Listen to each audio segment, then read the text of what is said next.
Test చరిత్రలో team India record విజయాన్ని నమోదు చేసింది. రాజ్కోట్ వేదికగా ఇంగ్లాండ్తో జరిగిన మూడో టెస్టులో 434 పరుగుల భారీ తేడాతో నెగ్గి ఘనతను సాధించింది. 577 టెస్టుల చరిత్రలో పరుగుల పరంగా భారత్కు ఇదే అత్యంత భారీ విజయం.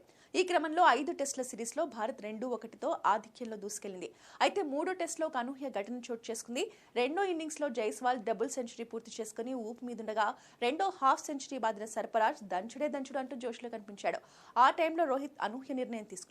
ఇన్నింగ్స్ ను డిక్లేర్ చేసినట్టు ప్రకటించాడు. భారత ఇన్నింగ్స్ 98 ఓవర్ల వద్ద ఉన్నప్పుడు డిక్లరేషన్ ప్రకటించాడు రోహిత్. అప్పటికి మన జట్టు స్కోర్ 4 వికెట్లకు 430, లీడ్ 556గా ఉంది. ఆ స్కోర్ ను ఇంగ్లాండ్ చేస్ చేయడం ఇంపాసిబుల్ అని తేలిపోయింది. దీంతో డిక్లేర్ చేయాలని డిసైడ్ అయినట్టుగా హిట్ మ్యాన్ డ్రెస్సింగ్ రూమ్ నుంచి బయటకొచ్చాడు. జైస్వాల్ సర్ఫరాజ్ ను గ్రౌండ్ నుంచి వచ్చేయాలంటూ చేతులు ఊపుతూ సైగ చేశాడు. అయితే అప్పటికే ఆ ఇద్దరు బ్యాటర్లు మంచి ఊపు మీద ఉండడం, ఇంకొన్ని ఓవర్లు ఛాన్స్ ఇస్తే సర్ఫరాజ్ సెంచరీ కొట్టడం ఖాయంగా కనిపిస్తుండడంతో డిక్లరేషన్ వద్దని ఫ్యాన్స్ అరిచారు. చేతులు ఊపుతున్న రోహిత్ ను వారిస్తూ ప్లీజ్ డిక్లేర్ చేయొద్దంటూ కేకలు వేశారు. జైస్వాల్ సర్ఫరాజ్ సూపర్ గా ఆడుతున్నారని మరికొద్దిసేపు వాళ్ళు బ్యాటింగ్ చూస్తామని కోరారు. కానీ హిట్ మ్యాన్ వాళ్ళ మాట వినలేదు. గెలుపు ముఖ్యమని భావించాడు. ఇంగ్లాండ్ కొమ్ములు వంచాలన్నా, మ్యాచ్ ను త్వరగా ఫినిష్ చేయాలన్నా బౌలర్లకు ఎక్కువ ఓవర్లు ఇవ్వాలి.